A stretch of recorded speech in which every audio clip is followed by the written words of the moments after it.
What's going on, everybody? Welcome to another episode of Brandon's Face. It's the podcast about a playlist. I'm Jonathan Beardsley. And I am Brandon May.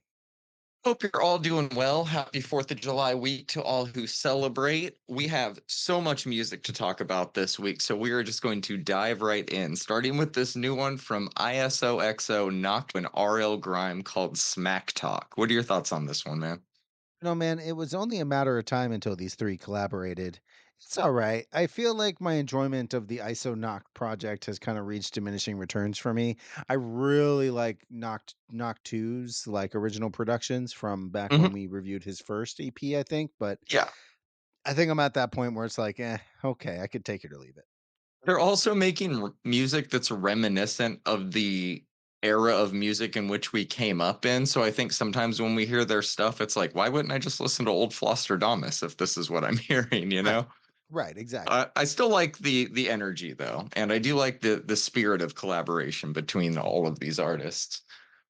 All right, we got a new one from Bicep. It's Chroma 04 titled Rolla. How are you liking this one? I like this one, but it actually might be my least favorite of the Chroma series to date. It's still a good track though. I still don't know whether or not they're going to be releasing these in like a full project yet or not. Maybe we'll just get trickles every few weeks.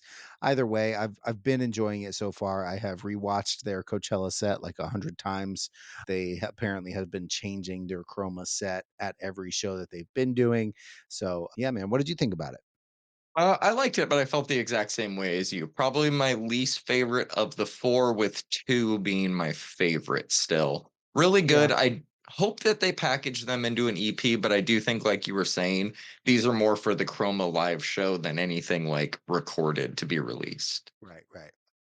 All right, man. New one from Sasha and Center. What are your thoughts on this one called Glastasy? Man, it's just a house banger, as is tradition for Sasha.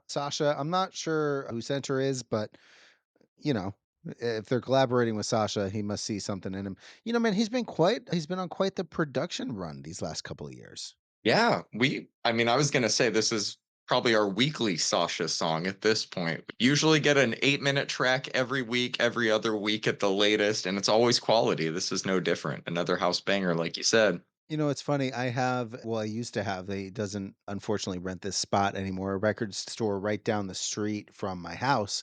And I went to his shop and he had a section for new vinyl records. And I would, browse through them every week or so. Found a copy of Sasha's Lusoscura and immediately put it in my hand and was like, dude, how did this stay on the shelf? And he's not an electronic guy. Forever talks about how Gen X he is. And he was like, I don't know who that is. And I was like, oh, you should. The next time I went in, he was like, "Yo, I looked up Sasha, man. I probably should have kept that thing."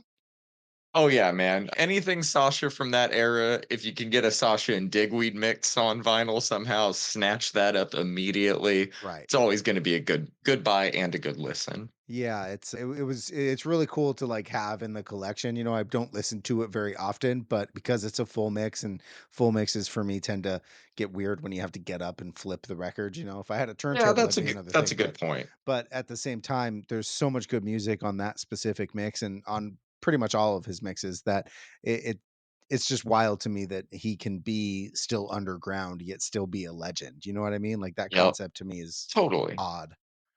Oh, dude, I'm with you 100%. I never really thought about the mixes on vinyl thing being interrupted by having to flip it. I guess that's never really bugged me because I buy a lot of live vinyl and there's kind of interruptions in that way. But man, that, like I was saying, anything Sasha and Digweed you can find, listen to that immediately. Right. All right, new one from LPGOB and Portugal the Man called Bittersweet. She is actually releasing a new album this year. Two albums, 2 years in a row. I love that. This one is going to be called DOTR. It's out October 18th. I think this is the second single off of it. What are you thinking about it so far? That is music to my ears, both literally and figuratively. LP Giobbi and Portugal the Man just works, John. I want Yeah. more of this, and you just told me that we're getting an album in October. Let's fucking go, dude. We're eating. Yeah, it almost feels like this collaboration has happened before because it just makes so much sense, you know? It just worked so well. It came out, and it's such like an organic feeling to the song. It I don't know if I want more rock bands collaborating with LPGOB or if I want Portugal the Man to collaborate with more house music. Either way, I want more of this. Yeah, dude, I agree. LP is going on tour. I did look it up to see if you could redeem yourself, and you cannot. She's not heading towards the Palm Springs area, Darn unfortunately, it. but hopefully you're able to catch her live sometime soon. It wouldn't be the same without tennis anyways. No, yeah, and in the back of an Airstream, you know? Right. I mean, that's just a thing, you know? Another artist who has announced a new album, Tycho, is back with his new song Phantom. How are you feeling about it? Welcome to my song of the week, John. Oh, Nice. oh, yeah, man. Tycho has not lost his touch. I'm happy for that. This is really neat. What are the odds? What are the Vegas odds that we're gonna get lyrics on this album or not?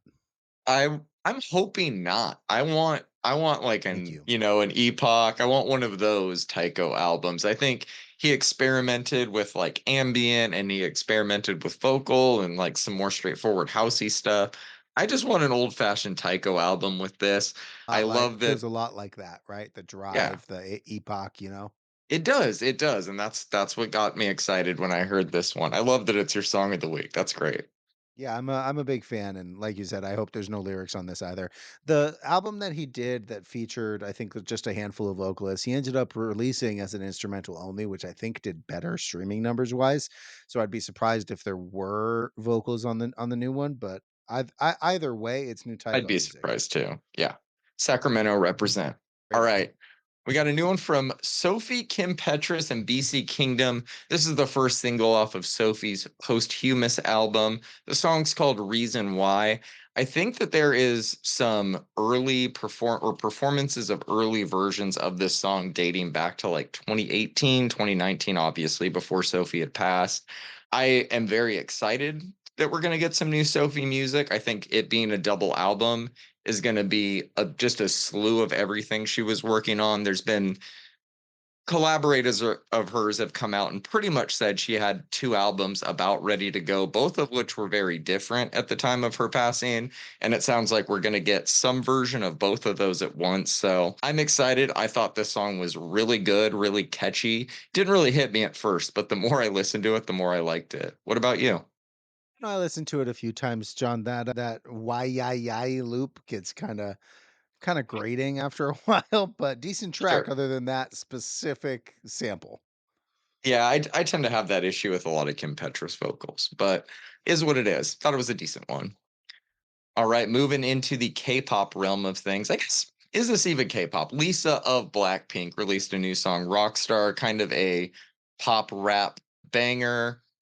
I like it. Yeah, I don't think it's my favorite of hers or anything she's been a part of, but it's a fun single nonetheless. What do you think about it? I think this is a banger. I love this track, man. This is a this is a great track to me. This is a lot of fun. The high is just so good, man. I Right, yeah, apparently exactly. this is like about the expectation of, when you're Asian that you're just going to be the person that educates everybody on the culture and that type of Right. thing. They Right. they The teach love me the word rock Japanese star. yeah, the teach me Japanese made me laugh the first Oh, time I that's the heard best it. line in the song. Yeah. I said, hi, hi. Great line. All right, we got a new one from Tinashe, Getting No Sleep. She has confirmed the release date for Quantum Baby, the follow-up to last year's Baby Angel, and honestly, what feels kind of like a capitalization on the success of Nasty, which she should absolutely be doing that. That song's going everywhere right now. I don't think that this song could ever really live up to like the instant banger status Nasty was, but it's really good. It's Tinashe just doing her kind of like I don't know if it's R&B, it's a little more poppy, but it's working for me. What about you? That's Tinashe, man. She's got a fantastic voice. This is no exception. Her Yep. music is just so pleasant. I really wish she wouldn't call her album Quantum Baby though. Is there anybody we can contact to change that? No, she is. She has since dropped the label system, gone independent. So you're gonna have to go to her with that. And I don't think she's gonna change it for you. She's Got it. actually, I don't know if it was TMZ or just some, YouTuber that runs up on celebrities asking questions for clout. But like somebody got her in front of a camera and was asking her about the success of Nasty, which is her first like big charting hits since being dropped by the label, and there's some rumors that her label is kind of mad that, she is succeeding despite them. I love that artists are getting this type of power now. If you can do this without a label, do it without a label. That's all I can say.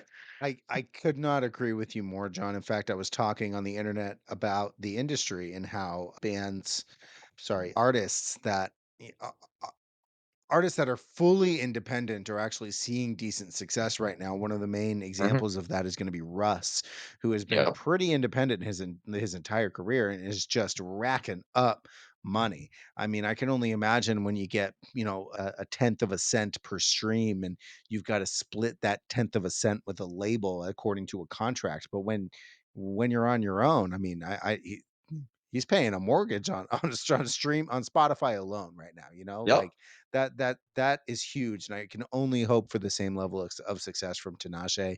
I I really hope that people continue to listen to her. In fact, she played Coachella this year, right? If it wasn't this year, it might have been last year. But yeah, she has played recently. I was on the subreddit, which has basically taken over what used to be the Coachella forum back in the day. But I was on this, and people were talking her up, and that is huge for me, and that's huge for her because there's people who are really who are really about it and can recognize real talent. Because you showed me Tinashe, I think like a year and a half ago, maybe a little bit more, and Mhm. I'm still insatiable for it, man. Her voice is just incredible. So good for her. I'm glad she went independent. Fuck them Yeah, labels. dude, she is fucking killing it. All right, let's talk about this new one from Doechii called Rocket. I thought this one was good, as is all Doechii music, but it's sad that it really didn't hit great for me. It's a collaboration, or at least sponsored by Sprite in some way, and I just feel like these kind of sponsored songs never quite hit the same way, just a full-on original song. Kali Uchis is one of my favorite artists right now and of all time. She did one of these songs called No Hey Lay like a few years ago, and it's the same thing. It's a great artist doing a good song that's kind of a corporate sponsorship, but is what it is. What did you think about it? John, I'll never forget watching Tron Legacy, and there's that moment where dude is in his garage house thing, and he pulls out the Hmm. cores, and the cores label is just it's just fully visible to the camera at any Yeah. moment that the cores is around. It just reminds me of that a little bit. Honestly, I think Dochi killed this, regardless of whether or not it's a corporate whatever. I think that is probably why they picked her for this.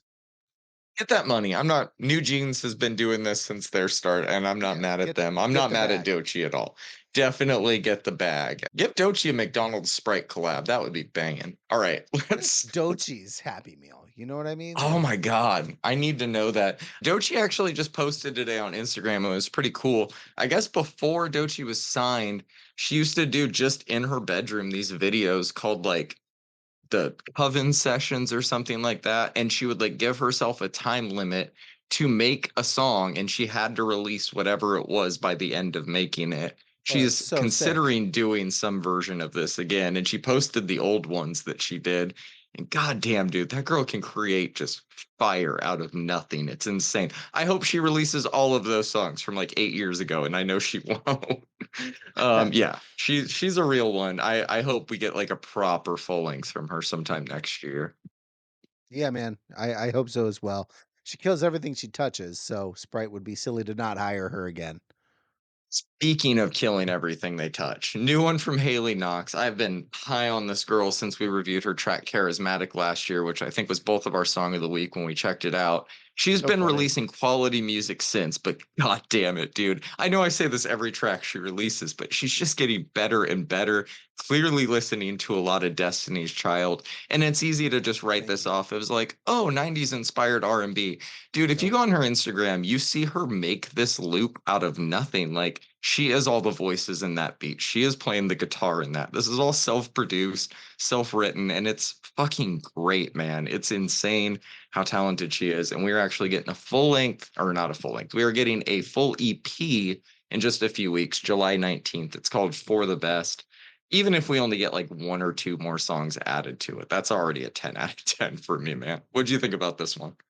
Yeah, thank you, number one, because I heard late 90s, early 2000s vibes with this for everything from the bass line to the melody to the percussion Yep. used. But Yeah, I I think she can do no wrong at this point. I think there was one track of hers that I didn't really like, but it's rare that you and me have the same song of the week. I think we've done well over 100 episodes. This is episode 119, and I think that's Hmm. happened 3 times, you know, so Yeah, that's 2%, under 2% of the time that we have the same song of the week, and it happened on that very one, rare. and that's a big deal to me, man. It says something.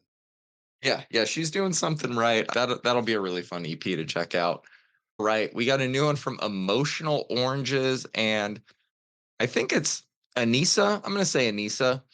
The track's called Hot Outside. It's another like 90s R&B creeper, this like bouncy, I don't know, LA vibes R&B throwback shit that Emotional Oranges just kills every time they do it, man. I loved this one. What'd you think about it?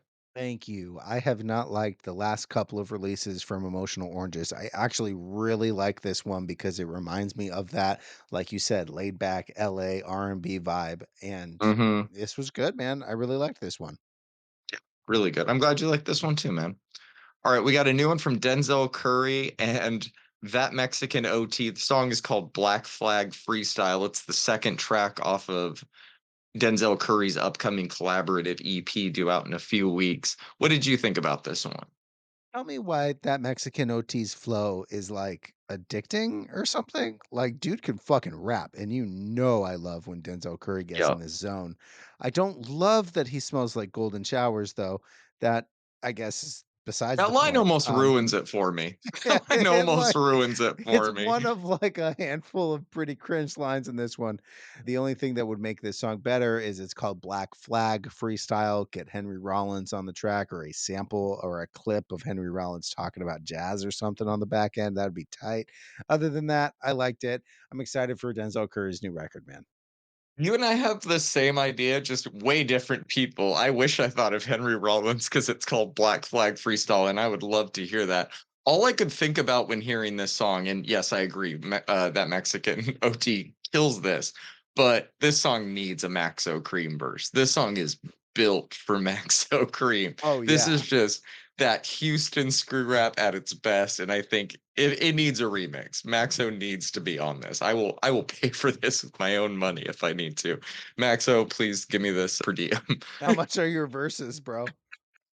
I live in Oregon. Got a lot of good weed up here. All right, we got two new tracks from Blonde Redhead, dude. 10 Feet High and Valentine are the names of these. And I love pretty much all of these, everything about these two tracks. I got really into them late last year. They have a song called, what is it? Melody Experiment that I listen to still almost daily.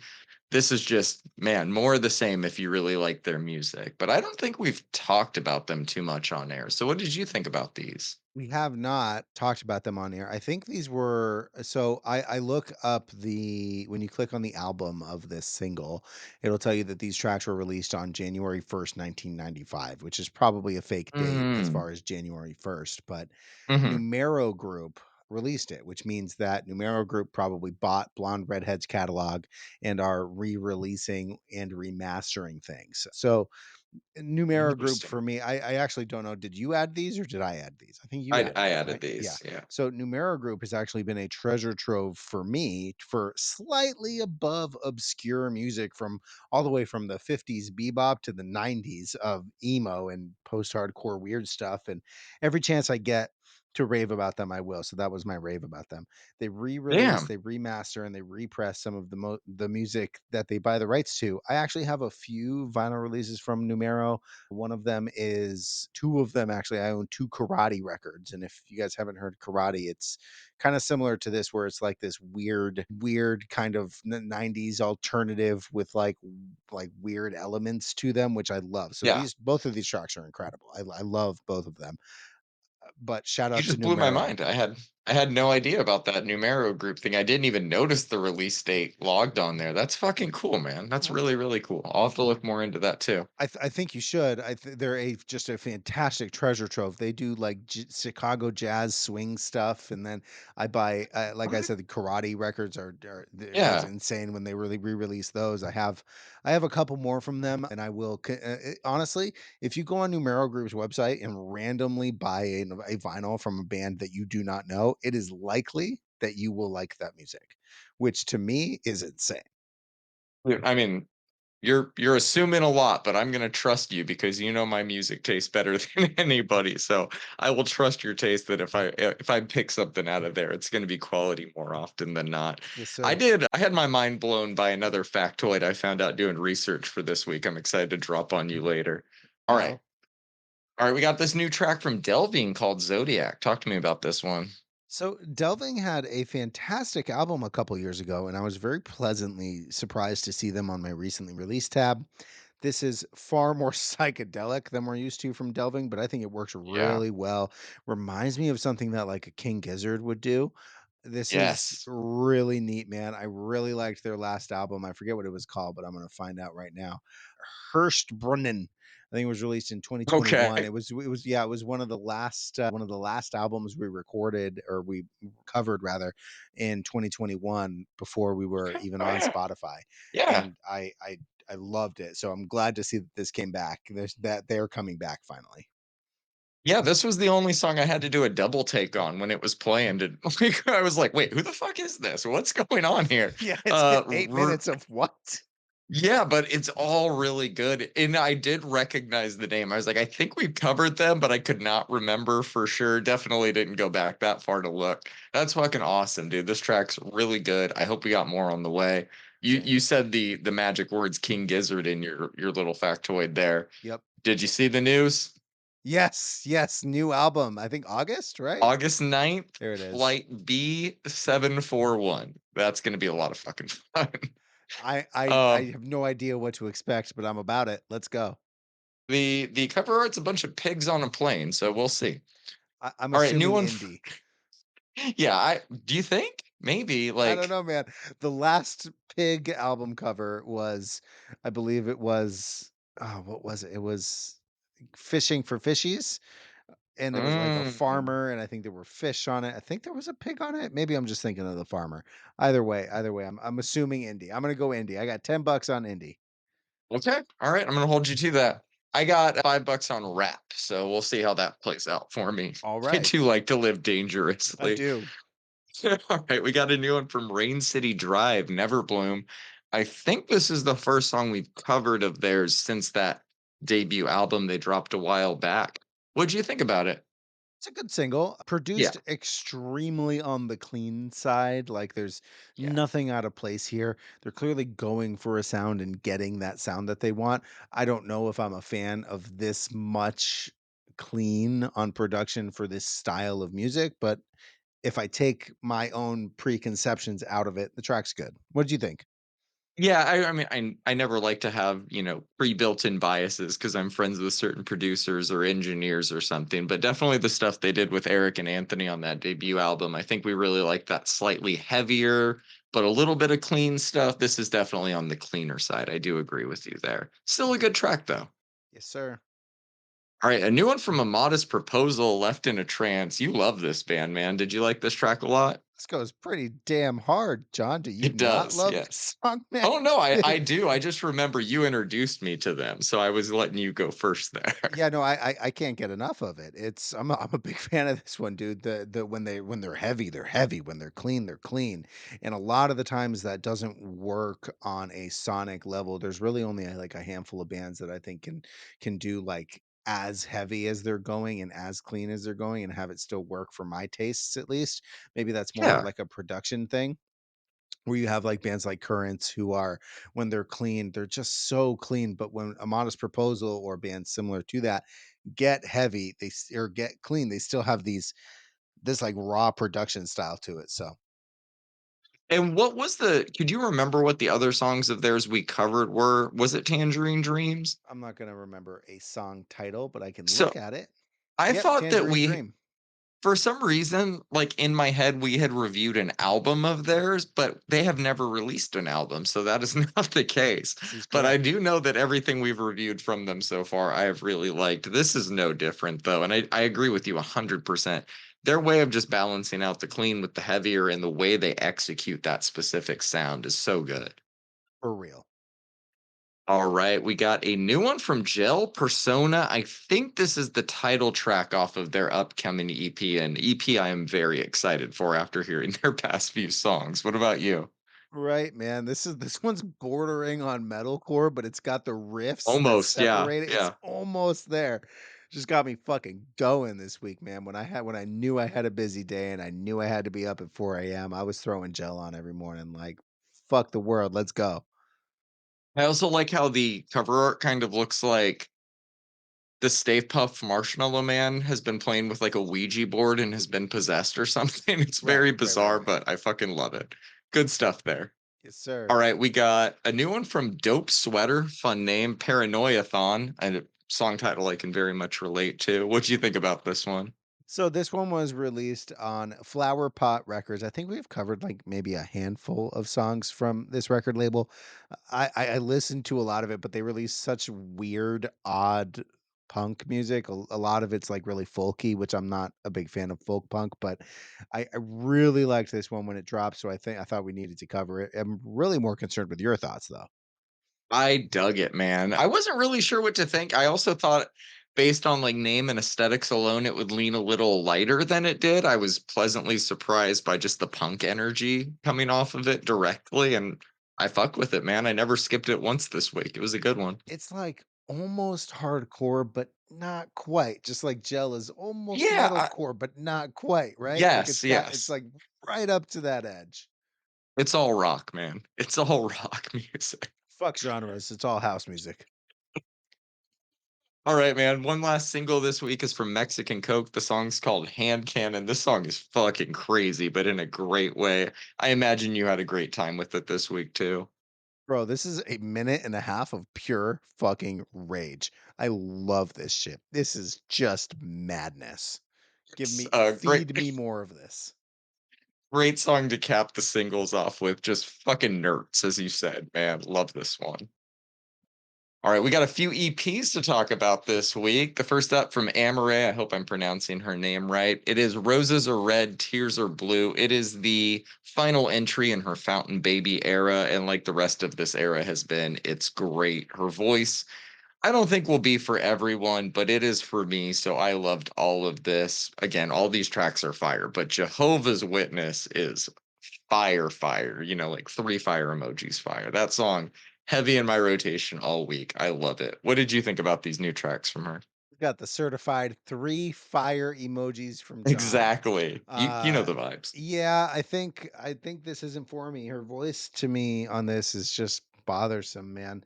Nothing really plays off the production like it could, and it just seems a little messy. The beats and the production though are really great. I will give 3 fire emojis to this entire EP if you take all the vocals out of it. Everything else No, just keep your kind of three doesn't work. fire emojis. I want the vocals. Oh man, I think I don't know, man. I've really become a fan of hers, but like I said, I kind of knew that was going to be the case for some people. I respect that opinion though. I think if you go back to the Kate Tremine album and listen to the song she's on, she does these weird little like whisper ad libs in it, and they are so fucking good, man. I think she's very, very talented, and I do think you will end up liking more of her music than not in the long run. Things have grown on me. I wouldn't be surprised if that happens. Same. Somehow we are human. All right, we got this new one from Wilco, Hot Sun Cool Shroud. I've never really considered myself a fan of Wilco, but I thought this EP was really good. I think it's more experimental for them than inventive, but they're trying stuff on here, and for me, it's working at least. So yeah, man, thumbs up from me. What did you think about this one? That's so funny. I literally have the words thumbs up from me in my review of the CP. I have never really gotten super into Wilco John, at least not very much. Samesies, yeah. I know that their album Yankee Hotel Foxtrot is extremely popular and quote unquote instrument or influential in indie scenes, but it's pretty mid tempo and it's a little hard for me to get into, even though I can respect the musicianship there. But this is weird, man. It's quite a bit off the beaten trail for Wilco. It's got this It is, up-tempo yeah. energy, like you said. It's got like experimental moments. They have managed to make something really cool on this, and I figured I would throw it on. If Wilco keeps this energy on whatever else they release, I'll be a fan of that. Yes, same, man. Same. Hopefully we do get more like this. I wouldn't be opposed to an album of this. All Right. right, Yeah, me one more neither. EP this week. It's from Emmanuel. Planned Obsolescence is the name of it. Talk to me about our obligatory techno release of the week. This obligatory techno EP of the week comes to us from Arts Records, who continues to put out some great techno and a little bit of house. I liked this one because of the way that Emmanuel programs the drums on this. Everything on this EP is elevated to a level of energy that isn't quite being done at this level in the techno world right now because of the way the drums and progressions are programmed. I loved this one, John. The what's the song? The first track here, the Illusion of Choice and in Analytics are both insane tracks that just have this pummeling drum that just destroyed me, man. I loved this EP. You and me both, dude. This EP fucks. I told you last week that if you put little claps in anything, I'm gonna love it. Illusion of Choice had me clapping along like a fucking seal all week, dude. This is a great EP all around. Big fan. I'm glad you liked it, bro. All right, are you ready to talk about the albums this week? We have some albums, John. We do. First up, this new one from Megan Thee Stallion, self-titled Megan. I will go first on this one, man, because I love it. I wasn't sure how much it would stay in my rotation after the first listen, but it's been getting multiple plays a day from me since, and most, if not all of it, has grown on me so far. Lyrically, it's a Meg album. If you don't like the way she raps or the things she raps about going into this, it's not going to change anything for you. It's still the acid-laced flex flows we've come to know her for and love her for. Musically, though, it is a little bit more broad than some of her last albums have been. Not so much, though, that I'd call it a departure. The singles were all great. I love the vague snake theme, even if it's not overt as it could have been. I mean, maybe it is overt. There's song titles like fucking Hiss, Rattle, Boa, and Cobra on here that should help connect the dots for the few that missed it. But I do like the theming. In terms of my initial thoughts on the music itself, though, I think she crushed it, dude. Hiss is still a banger. Although I'm pretty sure looking back, that was a Drake diss more than a Nicki one, if you really look at the lyrics. Rattle, on the other hand, is as direct as she gets in terms of a Nicki diss on here, and it's a hell of a track. Figueroa, really fun, even if it's a little repetitive. Otaku Hot Girl, fun way for her to bring her love of anime into her music. The clip at the beginning is the actual English voice actor for Jujutsu Kaisen, and that was made specifically for her. Obviously, that is my favorite of the new tracks that we got and my song of the week. Boa, though, is still an all timer and my overall favorite. The back half of the album isn't as strong as the first half of the album, but I think it's got a few gems. Spin is a little fun little like rap R&B jam with Victoria Monet. Downstairs DJ is a fun pro masturbation album anthem that I really think only Meg could pull off. And we get a fun, I don't know about fun, but we get a posthumous verse from Pimp C on Paper Together featuring UGK that I really like. Bun B kills it as always on that one too. I think having verses from both of them on the album was really cool, even if rapping about pimping isn't as cool as it was in the 90s. So yeah, man, I'm a big fan of this. I'm gonna give it an 8. My standouts are Boa and Otaku Hot Girl. What did you end up thinking about this one, man? I am dying to know. So, yeah, I'm a fan of Megan the Stallion, John. Megan does not hold back on this one even a little bit.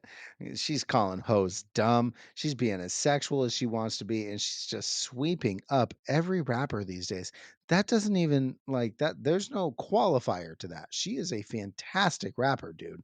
She has an incredible technique. There's like no auto tune. She doesn't slow down at all, man. Hiss is just her talking mad shit the whole time, or to quote her, shitting on bitches, which is amazing and where she shines, in my opinion. I'm glad we got this out of her. Her last album was a little bit more vulnerable, which I loved from her, but it's not this. This is a lot of fun. You know, she does that thing that every rapper and pop star does nowadays where she puts 18 tracks on an album that really should be 14 max. Like you said, the back half of this album is a little light, and thus Trimmed a there's few. like a handful of skips for me, but even the skips are like okay. Like I Yeah. didn't mind listening to them for the first time. I just won't listen to them again, you know? I think the features did a really good job. Especially cool, like you said, to hear Pimp C, R.I.P. Huge fan of Victoria Monet's feature on Spin. Aside from this few skips on this one, I enjoyed the majority of this album. I'm gonna give it Oh a yeah. 7. It's a 7 for me. I really like Fuck yeah. Big Crit's feature as well. Downstairs DJ is really great, man. That's amazing. Yeah, it's a 7. My standout is I think my standout's just gonna be Hiss, dude. His is fire, It's bro. really where Megan's just like, "You know what? I'm gonna start this off. Fuck you, fuck you, fuck you. You're cool. Fuck you." You know? And that's all we really need her to do, you know? I was about to ask where Big Crit has been, but it seems like he's released a few albums lately, so maybe I just need to keep up with him. It was nice hearing Big Crit again, though. I really liked his album Right, back in like exactly. 2017. I need to get back into that guy. All right, let's talk about the new Omar Apollo album, God Said No. This album it's beautiful, it's great, it deserves all the love that it's getting. It is also very, very sad. It's about heartbreak, and I personally found it hard to stay in this type of headspace for long in the middle of summer. I think much like Ivory, I can tell this is going to grow on me a lot over time. I think his voice has only gotten better. The way he incorporates the vocoder on a few of these tracks is great. I love the few musical detours we get. We talked about Less of You as a single, and I think both of us kind of hoped we'd get a few more tracks like that on the album. Sadly, that wasn't the case, but it only makes it feel more special. And maybe that's an avenue he can explore on a different album. Outside of the singles, Against Me was my favorite, big surprise. He's still showing them vocal chops off, but he's doing it in that special Omar way that I love so much. The interlude from Pedro Pascal is really good too. When the news came out about that feature, I was a little confused, but I find it oddly captivating the way that it's produced and executed. I We had a lot of music to talk about this week, so I didn't listen to this one quite as much as I should. It's a 7 for me for now. I like it. I just need some more time with it. My standouts are Less of You and Against Me. How did you feel about this one? First off, John, I would like to thank you for introducing me to Omar Apollo a few Of years course. ago. I am officially a fan at this point, and as fans of his, I think we've been eating for the last couple of years, dude.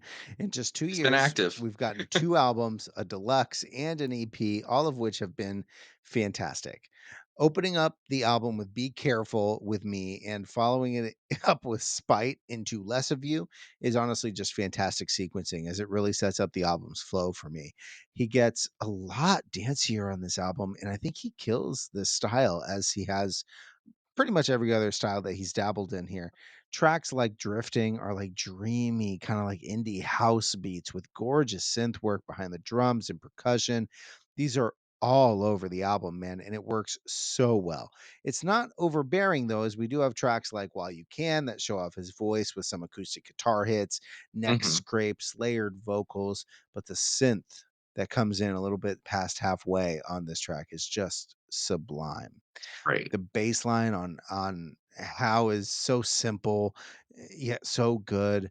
There are, of course, a couple of moments that I didn't really like Empty, which is one of only, like, 2 real skips on the album for me.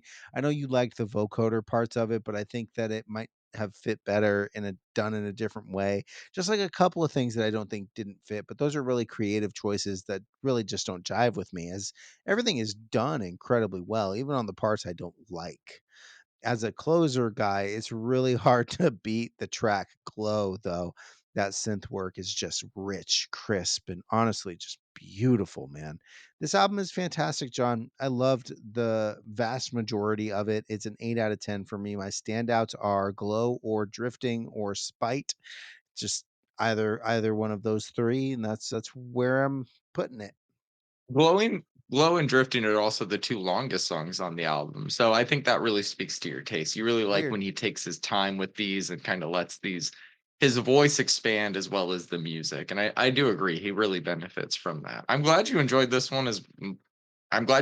more than I did, man. I'm glad you're fucking loving his music too. I think he is a talent worth appreciating, and I'm glad I get to appreciate him with you now. I totally understand your point though about not wanting to be in the headspace in summer. I will say that I'm stuck inside during the summer while you have what was it today, 80 degrees where you are, so80 you degrees, wanna yeah. Sunny windows. yeah, Yep. you wanna be outside, I wanna be away from the death that is outside, so, you know. Yep. Inside of us, there are two wolves, Brandon.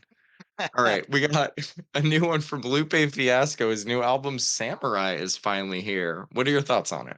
8 tracks, 30 minutes, short, concise, and filled to the brim with unique and creative melodies on the production end, while we have the fantastic lyricism and delivery from Lupe over top of it. So on the production end, this is very Nujabes, rest in beats, inspired, and I cannot for the life of me think of a better rapper to put over these beats. This is something that I really love about Lupe these days. Everything is so calculated. It's purposeful and passionate when it comes to things like beat selection and melody creation, whether that be in his deliveries or his beats.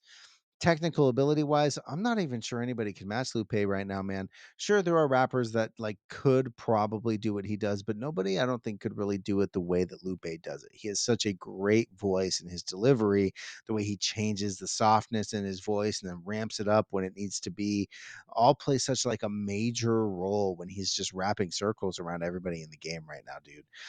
The way he rhymes is so classically poetic, it's insane. And what's even more insane is that he hits this technique on every single bar, on every single track. This is a no skips album for me, John. Short enough to listen to on a short drive, content filled and complicated enough to digest and find things to enjoy again and again. I think Lupe is highly rated by people who like rap, but I think he might still be underrated like as a whole. Dude should be Mhm. just a giant star, dude. 9 out of 10 for me. It's either Samurai or Cake. I know there's no Damn. singles. I don't have a deep album cut on this one that I like more than those 2, but those are my standouts. What'd you think? No deep album cuts on an an 8 song I album know, I know. isn't a sin, man. It's all good. I mean, you're not wrong, even though I feel a little differently, but not by much, man. I think bar for bar, this is one of the best rap albums of the year, even if it's not one of my personal favorites. That's just how I've always been with Lupe, though. He's He's never been one of my personal favorite rappers, but I think his talent is undeniable. His words, his flows, his wordplay, his ability to adapt are just second to none. I always want a little more from him on the production side of things when it comes to his music, but I think that that stripped down approach he gives us helps the words that he puts out gives it room to breathe, and it helps us absorb it. Structure wise, he did a great job with this. Like you said, man, 8 songs over 30 minutes feels perfect for his style. The songs still feel wordy and dense by modern standards without ever feeling like they're being dragged down or bringing the album down. I think it's a good album, man. I have it in like the 6 to 7 range. My standout is Cake without question, but I'm glad you're loving it to like album of the year status for rap. It probably is that good. I will have to come back to it. We did have a lot of music to listen to this week, so I get that maybe you haven't spent enough time with it. That's okay. You'll spend more time with I it mean, we this did week. have a lot of it's and for 8 songs, like I said, it is dense. So to absorb all the lyrical wordplay and entendres he's doing does take, yeah, a little more brain power and focus than I had this week to do. But I will agree it's a good album for sure. Good shit. All right, man. This Channel Tress album, Head Rush, is out. We have been fans of his music since his first EP dropped, and we have been waiting for the day his first proper full length would arrive. I think you and I both thought that it would be last year with real cultural shit, but that was still, I guess, just more of an EP. This is without a doubt the official full-length debut, and I think it was worth the wait. He's very quick to point out that this is not an album full of just house music on the first track, and that we shouldn't have tried to pigeonhole him as a one genre artist. Fair. I was one of those people at first. He made these unique house bangers, and I just wanted him to keep making more of them, but he doesn't make house music. He makes channel tress music, and sometimes that just happens to be house. But most of the time, it's whatever the fuck he's feeling at that moment, as evidenced on this album, which is funk, rap, techno, R&B, pop, whatever the fuck you want it to be, man. It's whatever he wants it to be, I guess I should say. He's always had the Midas voice. He could say anything, and it's gonna sound cool. but he uses that magical voice to deliver some incredibly memorable bars on here. Hillary Duff, They Can't Get Enough is my personal favorite of his right now. I have this album at like high seven, low eight. It is great. My standout is Black and Mild. That song's a fucking banger. What'd you end up thinking about this one, man? Man, I was cautiously optimistic before I hit play on this record, and I gotta say, ultimately I'm a little disappointed with the project. I think he's a fine rapper, and I think the production is honestly top notch on this side of things. But I just feel like I liked his house style more as an artist. Okay, so let's try that again, right? Let's remove any of the predispositions I have and try to listen to it with fresh ears. It it. it it kind of hit a little better for me, but it didn't hit quite as much as I wanted it to, man. I feel like he's trying to do like rap house in some moments, and I've never really been a fan of that style. I don't know, man. I was hoping this style was going to hit me. For what it's worth, I think some of these are like definitely something that I do like, but there's really only like half of the album that I really found myself r- resonating with. I actually think We're Hungry, We Hungry with Estelle is probably my favorite of the bunch, but Black and Mild is a good one as well. I'm gonna give it a 5. Yeah, that's harsh, Brandon. You're wrong, but that's okay. I'm No, allowed to be wrong. I'm allowed no, to be no, wrong.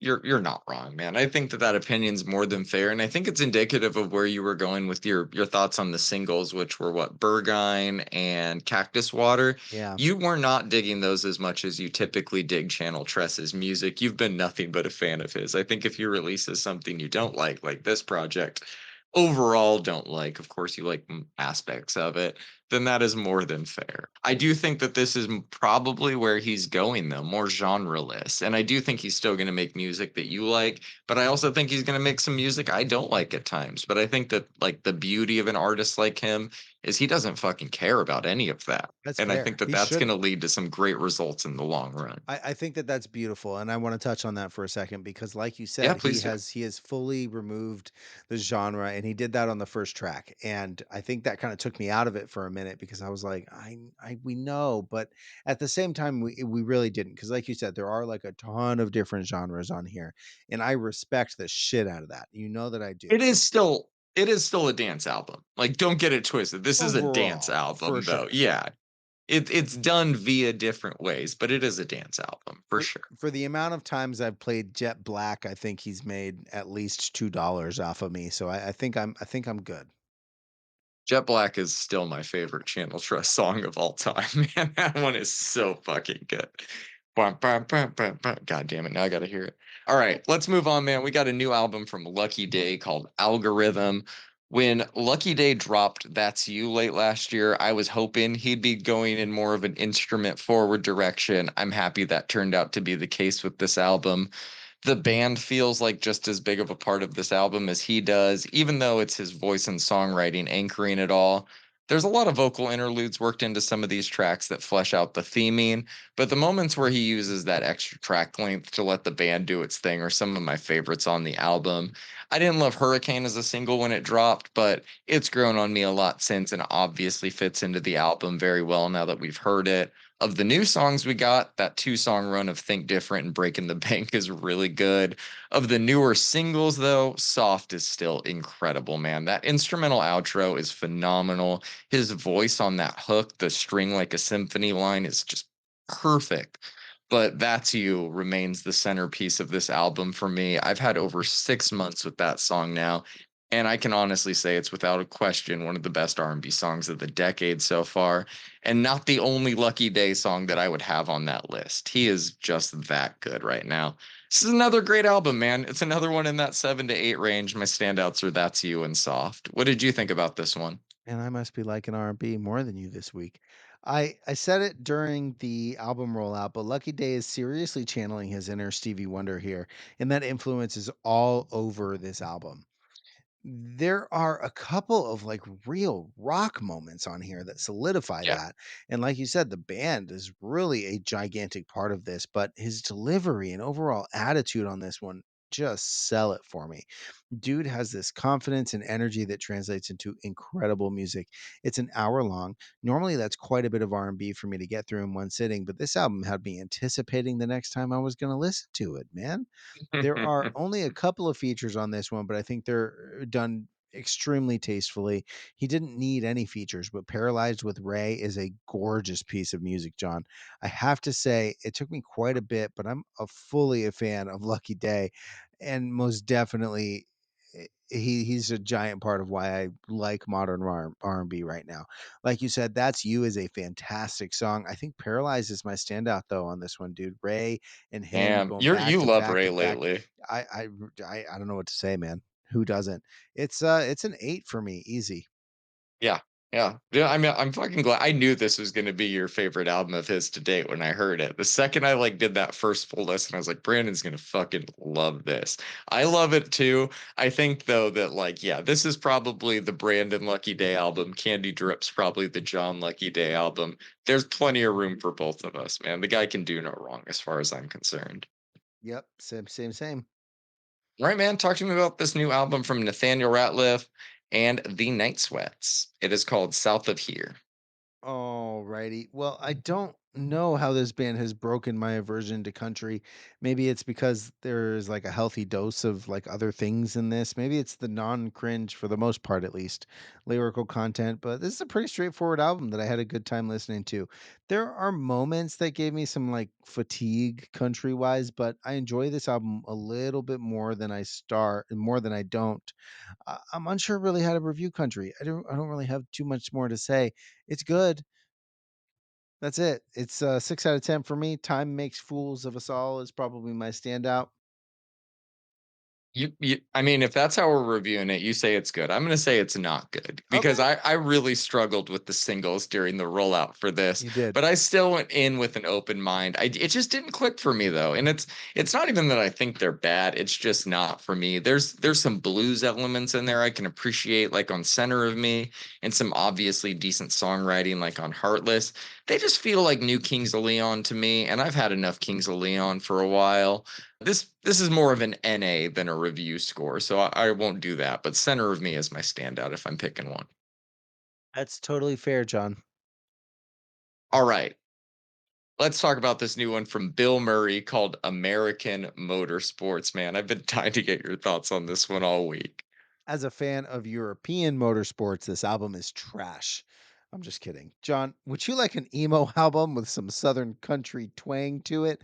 I don't really know what I expected, but this was not it. That's not really a bad thing. Bill Murray has, for the very short time I've been listening to them at least, not given many fucks about genre conformity, nor have they shied away from pop tendencies, nor have they shied away from random blanks on an album like this. I think tracks like Spinning You Around really tell the story of this album. There's just Mhm. this like clear country influence that like slowly progresses into hardcore chugs and like harsh vocals and then right back into an incredibly catchy chorus.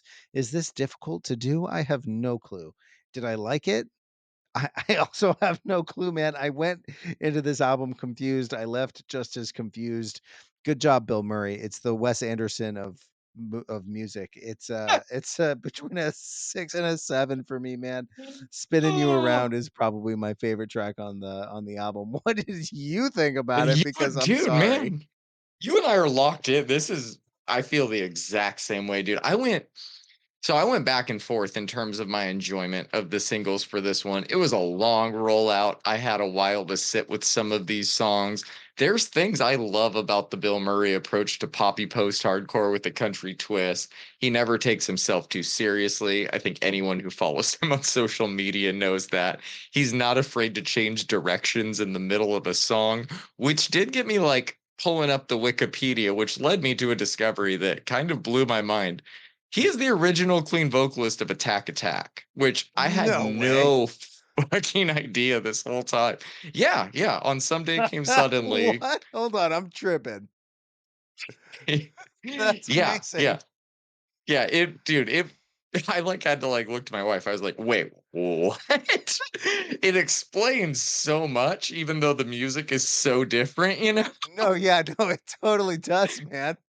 Yeah, so something I did not know about him the whole time we've been covering his music, that he was in the original Attack Attack lineup through their first album. I only realized it when I started doing the research for this album, but finding out he was in that, just it made so much sense. Someday Came Suddenly was a huge record in my life. So imagine just the shock I'm still in right now, kind of Right, like, going through this. what But the hell? anyways, back to my point. I love his approach, but the longer I listen to some of it, the more I struggle with it, or more accurately, the more the novelty of it kind of starts to wear off, which ironically happened to be with Attack Attack's music too. But inconsistent reception aside, I do think the album's good. It's definitely unique, even when it's not working for me. I'm gonna give it a 6. My standout is also Spinning You Around, and you and I are both picking it just because of the Yeah, bleh. for sure. It makes the whole fucking song. Absolutely, we should Um, do that more often. yeah, yeah. So I'll give it a 6, but I too am with you, which is just like a 6 question mark. Right. No idea. Could be higher, could be lower. We'll never know. Oh, man. All right, man. Let's cap this week off with this new 200 Stab Wounds album, Manual Manic Procedures. John Please dive in. John, do you ever go to a restaurant and you look at the menu and you see a salad that is just so overloaded with just random things on the menu that like you couldn't possibly order that, but you're like sure it's good? That's what we get with the riffs on this album from 200 Stab Wounds. There are so many different styles of riffs on this album. You can throw on Gross Abuse and hear like in a minute and 50 seconds, like 3 or 4 different riffs that are just like, "What the fuck is happening to me right now?" I love that this band has this, like, hardcore edge to them, and that might be on purpose, that might not be. They've got, like, some two-step beats, but then it's always bookended by blast beats, and that really brings it back to the death metal in them. Yep. I texted you. We don't talk about music, or at the very least give our opinions on it. I did text you 200 motherfucking stab wounds, I think on Saturday morning, Yep. and, And I text you back. Yep. yep. This is so much fun to listen to, John. We've got just riffs after breakdown, which, but they're like the traditional death metal breakdown, not the deathcore breakdowns. We've got pretty great vocals. The drumming is fantastic on this. It's a lot of things, and I loved it. I loved really every second of it. We've even got like a feature from Jamie Morgan, who I'm not entirely familiar with, but I believe that he's appeared on I a think they're single from Code Sugabog. Orange, right? He's appeared on a Sanguisugabog record. I know that, or at least an album or a song rather. But all I know is that this album's a lot of fun. I think it's somewhere around a 7 for me. You can throw a dart at this track list though and find a song that's fucking great, or at least find a moment. If you like death metal at all, you will at least find a moment in every track that's like, oh fuck yeah, Yep. you know. And that to Yep. me is there's some special sauce in their music that's doing that, and I can't really put my finger on what that specific element is, but I can tell you that I like it. So that's where it is. It's a 7. Throw a dart at it. Let's call it Release the Stench. That's a fucking great track. What did you think about it? Oh man, what a way to close this week. Oh, dude, this album rips so fucking hard, dude, which we kind of knew from the single we reviewed. I think that was Hands of Eternity. Yep. And also just based off of pretty much everything they've released so far, that they don't miss, they didn't start now. This album is short and to the point, but it's also dynamic, both vocally and musically. Whatever the fuck is going on during Led to the Chamber slash Liquefied is great. The track with the feature, Ride the Flatline, like you said, is just fucking chaos, dude. This whole album is really good. It's also between a 7 and 8 for me. My standout though is Gross Abuse, man. That It's a good has to one. be my It's favorite. a good Just one. brutality. Oh Loved yeah. it. They've got like grind in that song, and it's just like, hey, we're gonna be as extreme as possible for the next minute and 50 seconds. Have fun. I think that's what I liked about it so much Fair, too. super fair, man. They pull elements from all different eras of death metal. I was obsessed when I was 13 years old with finding all of the death metal I possibly could when I was first discovering it, and they have pulled from so many different eras of death metal. We've got like late 80s Napalm Death combined with like early 2000s Carcass on this album, and that is fucking awesome to me. Just throw that into a blender with Harm's Way and you get 200 stab wounds, and that is fucking awesome, dude. I love this album. I'm glad you loved it as well. It's extreme, but it's so much fun. Speaking of Harm's Way, I follow them on Instagram on the Brandon's Face account, and every time I see that singer's muscles, I get very scared. That, You that should. looks You terrifying, should. by the way. Um, Imagine crowd like stage diving next to that dude. no, no, Imagine not when at that dude all. gets into the pit. Dude, no, man. I was watching some of Glastonbury last weekend, and Soft Play used to be Slaves were playing, and that's another just singer that is so fucking jacked, dude. You're just like, holy shit, man. It's almost distracting to listen to you sing because you're so fucking The ripped. guy from Harm's Way reminds me of the early 2000s vocalist for Bury Your Dead, where they're just these Yeah. jacked fucking dudes. And I remember, I think it was on their Alive, the Bury Your Dead Alive DVD. The dude was swinging the microphone and hit the back of his head, and just continued to bleed out for the rest of the show. And I would assume that the dude from Harm's Way would do the same thing. It was like the second song or something like that, and he was like, "You know what? Fuck it. I'm gonna keep playing." Probably shouldn't have, but he did. Oh man. Yeah, they seem like the type. If they catch like a tuning peg to the eyebrow and it splits them, Right. that is not the end of the show. The end of the show is the end of the show. Most definitely. All right, that does it for us this week. With it being 4th of July week, we really don't have anything on the release calendar outside of a new Kasabian album. So we'll throw whatever we like that is new that drops on the playlist to check out, and we'll probably empty the clip on the stuff that we haven't been able to review Oh, I've yet. got a clip. So tune in next week. I know you fucking do. I'm terrified by saying that, by the way. So please tune in next week for Brandon's 18 hours of techno spectacular. 18. Just follow follow the link in the show notes to keep up with what we will be covering. That's our weekly rotating playlist. Follow us on social media. You can find us on Instagram and Reddit. Just search Brandon's Face Pod. Come say hi. Happy 4th of July. We'll see you next week. Peace. Peace.